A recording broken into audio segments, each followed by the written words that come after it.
बहुत बहुत स्वागत है आपका। आपके साथ मैं हूं ललित प्रजापति और परीक्षाओं का दौर शुरू हो गया है। एक बहुत अच्छी लाइन, पंक्ति, कोट आप इसे कह सकते हैं, जो मैंने सुना, जो आपको भी सुनना चाहिए, कि कभी किसी कंपटीशन में, परीक्षा में, एग्जाम में, जिंदगी के पड़ाव में कोई हारता नहीं है। या तो वो जीतता है और या तो वो सीखता है।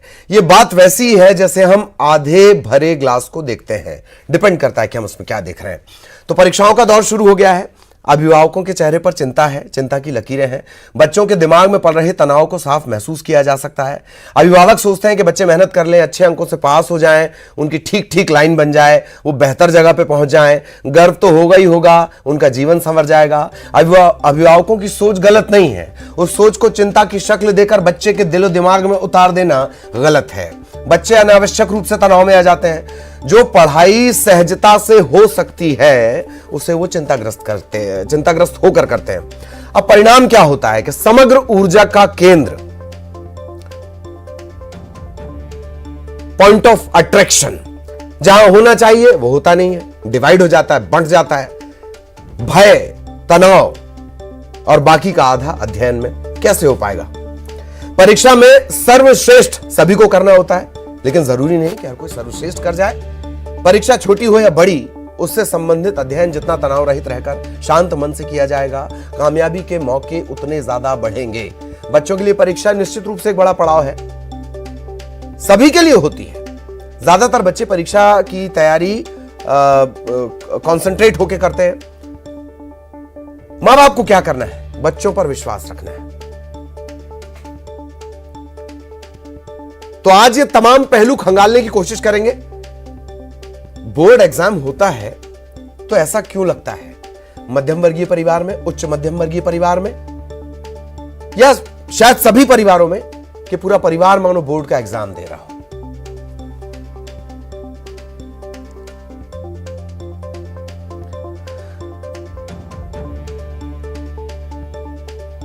तो बेहद खास मेहमान हमारे साथ जुड़ेंगे।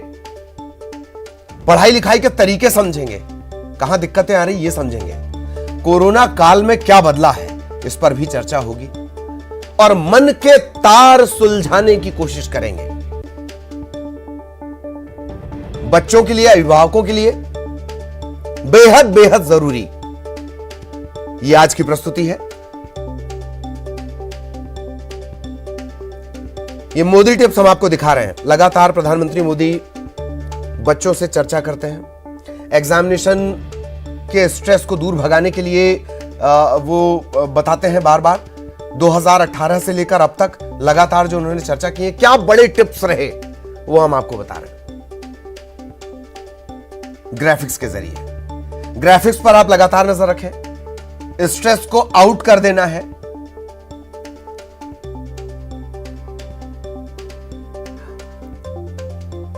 तो तनाव से नहीं, तैयारी से जीतेंगे। तैयारी कैसे करनी है, इस पर चर्चा करेंगे। और बेहद खास मेहमान हमारे साथ जुड़े हुए हैं। कोशिश होगी कि और भी मेहमान हमारे साथ जुड़े। उनसे आपका तारुफ करवा देते हैं। विकास जोशी साहब, आप डीईओ ग्वालियर, वो हमारे साथ जुड़े हुए हैं। सर, स्वागत है आपका। अपर्णा नारुलिया, आप लेक्चरर हैं, आपका भी बहुत बहुत स्वागत है। कोशिश होगी कि मन के तार सुलझाने वाले भी हमारे साथ जुड़े और फिर हम उनसे चर्चा करें। सबसे पहले विकास जी, आपके पास आना चाह रहा हूं। परीक्षाओं का मौसम, ऐसा लगता है कि पूरा घर, जी हाँ, सारा घर एग्जाम दे रहा है। और बोर्ड परीक्षा, हालांकि ये दौर बहुत बदल गया है, पर जैसे ही हम ये बोर्ड शब्द सुनते हैं तो दिमाग का स्विच बोर्ड एकदम हिलने लगता है, सर्किट हिलने लगता है। Sir please. अभी गत वर्ष बोर्ड की परीक्षाएं नहीं हो पाई थी और इस वर्ष ऑफलाइन परीक्षाएं आयोजित की जा रही हैं। निश्चित तौर पर एक साल के अंतराल के बाद, क्योंकि 2020 में हमारी परीक्षाएं हुई थी किंतु वो कंप्लीट नहीं हो पाई थी। उसके बाद लॉकडाउन लग गया था और इस बीच कोविड की 3 लहरें जो हैं हमने झेली हैं, पूरे विश्व ने झेली हैं। निश्चित तौर पर इस वर्ष हम 17 तारीख से बोर्ड की परीक्षाएं प्रारंभ होंगी और हमारे सभी बच्चे जो क्लास 10th और 12th के एग्जामिनेशन में अपियर हो रहे हैं वो निश्चित तौर पर तैयार हैं बोर्ड एग्जामिनेशंस के लिए। और इस बीच बच्चों को घर में रहने का काफ़ी समय मिला क्योंकि कोरोना संक्रमण के कारण हमारे बीच में विद्यालय भी बंद रहे, फिर विद्यालय खुले भी। तो ऐसी स्थिति में ऑफलाइन ऑनलाइन दोनों मोड्स हमारे चलते रहे। और हमने जब हमारे विद्यालय इसमें 2021 और 22 में प्रारंभ हुए तो हमने ऑफलाइन क्लासेस कंडक्ट की और बच्चे स्कूल तक आए। आज की स्थिति में हमारे ग्वालियर ज़िले में ऑलमोस्ट फर्स्ट डोज वैक्सीनेशन का हम कंप्लीट कर चुके हैं 15 to 18 ईयर्स का, और सेकेंड डोज भी हमारा लगभग 53-55% पूरा हो चुका है जी। निश्चित तौर पर हमारे बच्चे सेफ हैं और बच्चों को पूरे कॉन्फिडेंस के साथ ये एग्जामिनेशंस देने हैं और बच्चे कॉन्फिडेंट भी हैं क्योंकि इस बीच बच्चों का स्कूल में इंटरेक्शन हुआ है, विद्यालय प्रारंभ हो चुके हैं, 100% क्षमता के साथ विद्यालय लग रहे हैं। ऐसी स्थिति में बच्चे टीचर से भी अपने पढ़ाई के संबंध में, परीक्षाओं की तैयारी के संबंध में प्रॉपर गाइडेंस भी ले रहे हैं। इसके साथ में मैं सभी से ये कहना चाहूँगा, सभी हमारे अभिभावक और विद्यार्थियों से कहना चाहूँगा कि बोर्ड परीक्षा वैसे ही होती है जैसे एक हमारी सामान्य परीक्षा होती है। इसमें कोई ऐसी स्पेशलिटी नहीं होती है कि कोई बहुत विशेष चेंजेस हों, या 9th का भी वही पैटर्न होता है और 11th का भी वही पैटर्न होता है जो 10th और 12th का पैटर्न होता है। तो इसमें बच्चों को किसी भी प्रकार की घबराहट नहीं होनी चाहिए। और जहाँ तक मैं समझता हूँ कि हमारे बच्चे परीक्षा देने के लिए बहुत उत्साहित हैं और कॉन्फिडेंट भी हैं, और उनमें किसी भी प्रकार की यदि किसी स्ट्रेस फीलिंग्स होती हैं तो निश्चित तौर पर अभिभावकों के साथ हमारे शिक्षक भी सदैव तत्पर रहते हैं ताकि उनको प्रॉपर गाइड कर सके और स्ट्रेस किसी भी प्रकार की हो तो उसको दूर कर सके। जी। इसके बारे में मैं 1-2 टिप्स ये देना चाहूँगा कि हमारी प्रिपरेशन बहुत बढ़िया है, इस चीज़ को लेकर आप चलें। इसके साथ में मेंटल स्ट्रेस के लिए सवेरे उठकर थोड़ी देर प्राणायाम करें, योगा करें और थोड़ी सी वॉकिंग भी ज़रूरी है। अपने आप को बिल्कुल तनाव रहित रखें और प्रिपरेशन ये मान के चलें कि आपने प्रिपरेशन बढ़िया की हुई है। इसके साथ में इस वर्ष हमने बच्चों को प्रश्न बैंक है और उनके गाइडेंस के लिए बुकलेट्स वगैरह सब उपलब्ध कराई हुई है। जनवरी के महीने में ही हमारे यहाँ से सब ये उपलब्ध करा दी गई थी।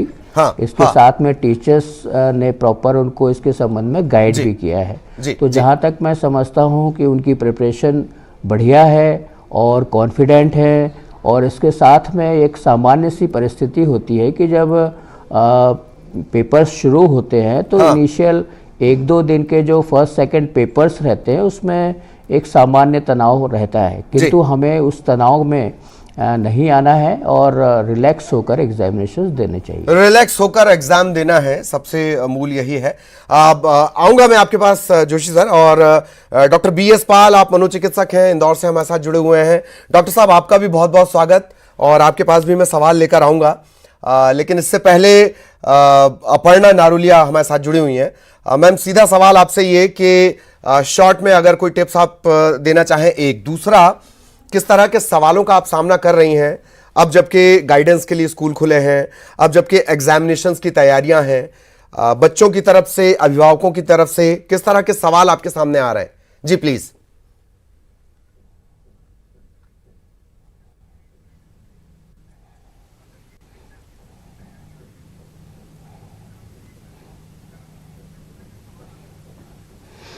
बिल्कुल सही कहा आपने। इस समय जो अभिभावक के भी सवाल हैं और बच्चों के भी हैं, उन्हें हमें फेस करना है क्योंकि एक तो बच्चों को क्या प्रेशर रहता है कि बोर्ड का एग्ज़ाम है, तो सबसे पहले तो उन्हें दो बातें ज़रूर इंश्योर कर लेनी चाहिए। एक तो तनाव प्रबंधन और समय प्रबंधन, ये दो बहुत महत्वपूर्ण बातें होती वाली बात का दबाव बिल्कुल हटा दें कि बोर्ड एग्ज़ाम है, क्योंकि जिस दौर से हम गुजर रहे हैं वो उससे हम सभी परिचित हैं कि बच्चों की मानसिक स्थिति इस समय कैसी है।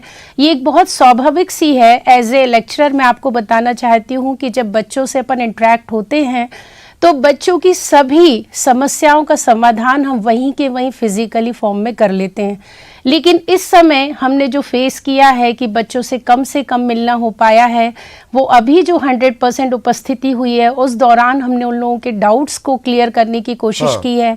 उन्हें बताया जा रहा है कि आप किस तरह से अपने टेंशन को रिलीज़ करें और केवल अपना राइटिंग स्किल इम्प्रूव करें। बिकॉज सबसे बड़ी एक जो हम लोगों ने अभी समस्या देखी है, बच्चों का जो लिखने का एक तरीका है वो शायद इन 2 सालों में कहीं ना कहीं विलुप्त सा हो रहा था। तो उसकी प्रैक्टिस करें बच्चे, क्योंकि हमें समय प्रबंध करते हुए हमारा टाइम जो 3 घंटे का पेपर है उसे ध्यान रखते हुए लिखना होता है। और एक बहुत अच्छी चीज़ मैं बताना चाहूँगी जो हमारे मध्य प्रदेश स्कूल शिक्षा विभाग द्वारा है, बच्चों की इस स्थिति को देखते हुए हमारे पाठ्यक्रम में जो 30% की कमी की गई है वो ये थोड़ा सा उनके लिए हेल्पफुल होगा कि कम सिलेबस है। तो बच्चों आप सब ब्लूप्रिंट को अपना आधार बनाएं और ब्लूप्रिंट के आधार पर ही, चाहे वो संख्यात्मक प्रश्न हो या सैद्धांतिक प्रश्न हो, उनको बहुत सरलता पूर्वक, बहुत संतुलित व्यवहार रखते हुए उन्हें हल करने का अभ्यास करते रहें। जैसा कि आप सभी जानते हैं 17 फरवरी को हमारा पहला पेपर है जो कि लैंग्वेज से संबंधित है, इंग्लिश लैंग्वेज। तो बच्चों आपको बहुत मेहनत करनी है, लिखना, लिख कर याद करिएगा आप उन चीज़ों को। और कभी भी, ये मैं व्यक्तिगत रूप से एक बच्चे को बोलना चाहती हूँ, किसी भी बच्चे को किसी भी संस्था में किसी भी समस्या को यदि सामना करना पड़ रहा है तो वो अपने अभिभावक से संदर्भ में बात करे, अपने शिक्षकों से बात करे, कहीं भी उसको हेजिटेशन नहीं होना चाहिए। हम सभी लोग आपकी हमेशा सहायता के लिए तत्पर हैं। और बच्चे जी, एक सबसे बड़ी इंपॉर्टेंट बात जो अभी सर ने बोली थी, जोशी जी ने, कि आप थोड़ा सा प्राणायाम करें। मेरा ऐसा कहना है आप 5 मिनट का मेडिटेशन कीजिए, ध्यान कीजिए, अपनी ओर अपने प्रति आकर्षित कीजिए कि मैं क्या कर रहा हूँ, मैं क्या कर रही हूँ, मुझे कैसे पढ़ना है, या मैंने जो कल तक पढ़ा था उसको 5 मिनट आप आँख बंद करके रिवाइज कीजिए। ये एक बहुत अच्छा तरीका होता है बच्चों, इससे आपको स्ट्रेस बिल्कुल रिलीज हो जाएगा। और खुश रहिए और खुश रहकर पढ़ाई कीजिएगा। जी जी, खुश रहिए, खुश रहकर पढ़ाई कीजिए। और ये खुशी का सवाल ही है। अब हम डॉक्टर पॉल की तरफ चल सकते हैं। ये जो खुश रहने वाला सवाल है, डॉक्टर पॉल, सवाल आया कि हमें खुश रहना है, खुश रहकर एग्जाम देना है। इससे उलट मेरा सवाल आपसे है, तनाव के मामले बढ़े हैं, आप इंदौर में हैं, ज्यादातर इस तरह के मामले अब आपके पास पहुंचने लगे हों।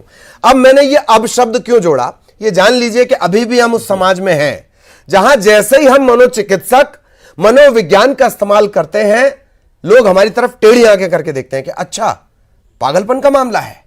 ऐसा बिल्कुल नहीं सोचना है। तो सवाल मेरा डॉक्टर पॉल आपसे ये कि अब आपके पास भी इस तरह के तनाव के मामले पहुंचते होंगे, किस तरह से आप उन्हें देख रहे हैं, और क्या कोरोना काल में इस तरह के मामले बढ़े हैं, आपने ऐसा महसूस किया डॉक्टर साहब? जी, ये बात सर्वविदित है कि जो भी कोरोना काल में हम सब पब्लिक ने जो देखा है, ये अब सबके मन पे या सबके शब्दों में ये चीज़ आने लगी कि बड़ा टेंशन का माहौल है, बड़ा टेंशन हो गया साहब, बड़ा तनाव हो गया। ये चीज़ें, शब्द जो पहले लोग बड़ा जल्दी नहीं लेते थे, ये शब्द उनके मन में या उनके मुंह से निकलने लगे हैं।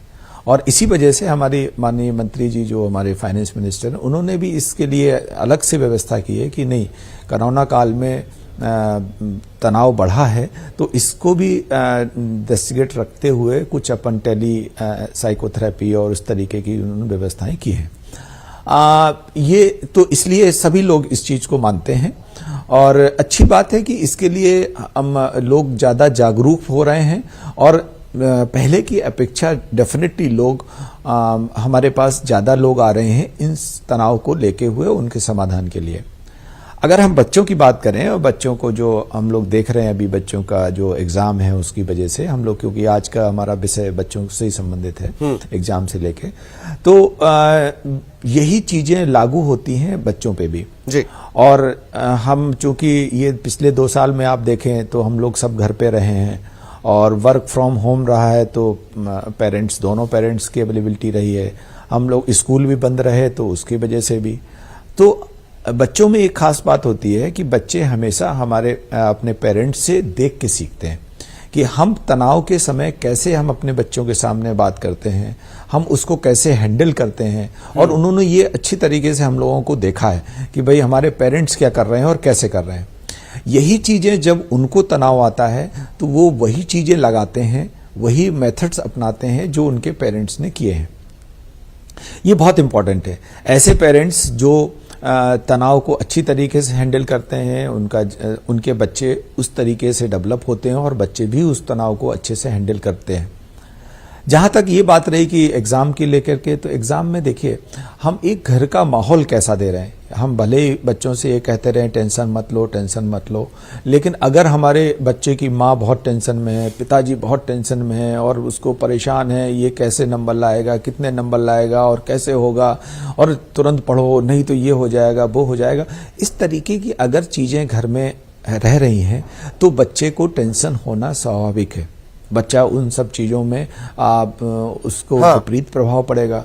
अगर हमें बच्चों को एंजाइटी नहीं देना है, तनाव नहीं देना है, तो ये चीज़ें हमारे घर में इंगित होनी चाहिए, हमारे व्यवहार से एज ए पेरेंट भी दिखनी चाहिए कि भाई कोई टेंशन की बात नहीं, अपन ऐसे ऐसे इसको कर लेंगे।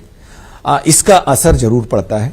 दूसरा, जैसा अभी मैडम ने बोला था कि हम टाइम का ध्यान रखें कि हमें समय कितना है, हमारा कोर्स कितना है, हमें उनका डिवीज़न करना चाहिए कि हम अपने पूरे कोर्स को कितने दिन में कितने घंटे हम पढ़ते हैं तो हम अच्छे से उसको तैयार कर पाएंगे, रिवीजन कर पाएंगे। ये एक बहुत बड़ी चीज़ है।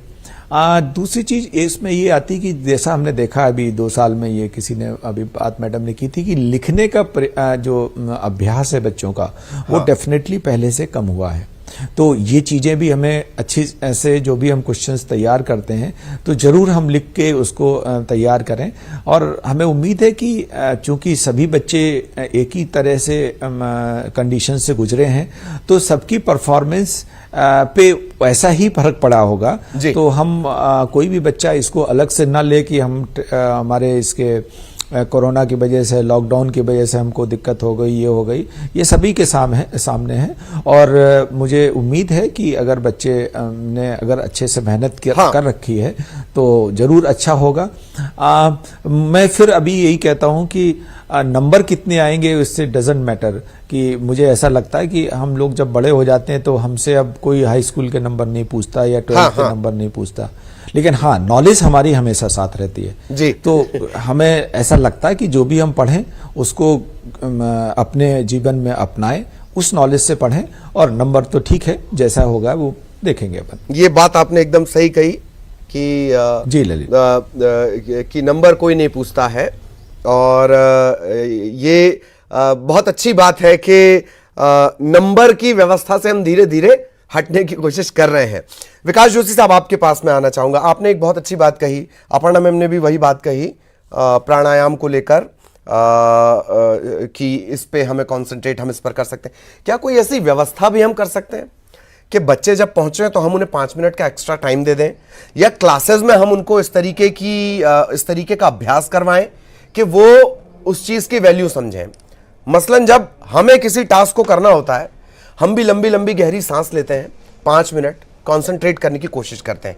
क्या इसे व्यवस्था के तौर पर देख सकते हैं सर? विकास सर। डेफिनेटली इस वर्ष मध्य प्रदेश शासन की ओर से योगा को काफ़ी बढ़ावा दिया है। आपको ध्यान होगा कि जिस समय कोविड की लहर थी तो मध्य प्रदेश शासन ने सभी जो हमारी जनता है उनके लिए ऑनलाइन योगा की व्यवस्था की थी। एक ऐप भी डेवलप किया गया था और उसमें मध्य प्रदेश ने काफ़ी काम किया था। उसमें आयुर्वेद विभाग और शिक्षा विभाग दोनों के सहयोग से हमने मेडिटेशन और योगा को मरीजों के अलावा जो सामान्य जन हैं उन तक पहुंचाया था। उसी के क्रम में मध्य प्रदेश शासन स्कूल शिक्षा विभाग की ओर से अभी योगा को पाठ्यक्रम में भी जोड़ने की कार्यवाही की जा रही है। इसके साथ में हर जिले में एक योगा कमेटी बनाई है और हाँ। ग्वालियर में एक जिला स्तर का प्रशिक्षण केंद्र भी हमने बनाया है। इसके साथ में हर विकास खंड में हमने योग प्रभारी बनाए हैं और सब विद्यालयों में हमने साथ में योग प्रभारी बनाए हैं। तो हम इसका योगा का जो प्रशिक्षण है बच्चों को पिछले 6-8 महीने से कंटिन्यू अपने विद्यालयों में दे भी रहे हैं और बच्चे योगा भी कर रहे हैं। क्लास 6 से लेकर क्लास 12 के जितने बच्चे हैं उनको हमने योगा से जोड़ा है। तो निश्चित तौर पर हमारे ज़िले के अलावा मध्य प्रदेश के अन्य ज़िलों में भी योगा को बच्चों के साथ जोड़ा गया है और उसमें हमारे योगा प्रभारी जितने हैं वो उसमें कार्य कर रहे हैं और टीचर्स के लिए एडवांस योगा प्रशिक्षण का भी कार्यक्रम आयोजित किया गया है और अभी वो एडवांस योगा का प्रशिक्षण कार्यक्रम भी चल रहा है। तो बच्चों को हमने योगा से जोड़ा है और बच्चों में काफ़ी इसके प्रति रुझान देखने में आया है और बच्चे हमारे स्कूल के कर भी रहे हैं। जी अब थोड़ा सा मैं वर्चुअल वर्ल्ड की तरफ आपको ले जाना चाहूंगा। थोड़ा सा दरअसल ये इस वजह से भी ज़रूरी है कि इस कोरोना काल में ज़्यादातर माता पिता जो रहे वो इस सोशल दुनिया से टेक्नो फ्रेंडली नहीं है जिसे हम कहते हैं, और बच्चों को बहुत मौका मिला इस दौरान वर्चुअल वर्ल्ड में झांकने का, समझने का। और अब जिसे हम लोगों ने बहुत रट्टा मारकर याद किया था, अब हालांकि ये शायद बदल गया होगा, अपर्णा मैम बताएंगे इसके बारे में। Science is a good servant but a bad master. Aparna ji, सवाल मेरा आपसे ये, माता पिता टेक्नो फ्रेंडली है नहीं, बच्चा सोशल दुनिया में, सोशल मीडिया की दुनिया में झांक रहा है, अच्छे पक्ष को देख रहा है, बुरे पक्ष को देख रहा है। इन सबके द्वंद्व के बीच कैसे हम तकनीक का बेहतर इस्तेमाल करें, इसे लेकर क्या आपके पास सवाल आते हैं? बच्चा मोबाइल बहुत देख रहा है, बच्चा मोबाइल नहीं छोड़ता है, बच्चा सोशल मीडिया पर है। जी प्लीज। बिल्कुल बिल्कुल, आप सही कह रहे हैं। ये एक सामान्य से प्रश्न थे इस दौर में कि देखिए, जो मोबाइल था वो बहुत आवश्यक भी था, क्योंकि हमारी जो पढ़ाई का एक तरीका था, एक माध्यम जो हम लोगों ने अभी अपनाया था वो मोबाइल का ही था, जिसमें हम लोग गूगल या फिर माइक्रोसॉफ्ट के थ्रू क्लासेस रन करते थे और जो बच्चों के लिए हेल्पफुल रही हैं, क्योंकि हम बच्चों से फिजिकली नहीं मिल पा रहे थे, इंट्रैक्शन नहीं था हमारा, तो ये एक बहुत आवश्यक एक डिवाइस थी जिसका उपयोग करना था। लेकिन बीच बीच में ऐसे भी हमारे पास सवाल आते रहे पेरेंट्स के थ्रू या बच्चे ही आपस में कि मैडम हमारे हाथ में फ़ोन रहता है, हमारा कहीं और यूज़ होने लगता है, हम सोशल नेटवर्क में चले जाते हैं या हम FB यूज़ करते हैं।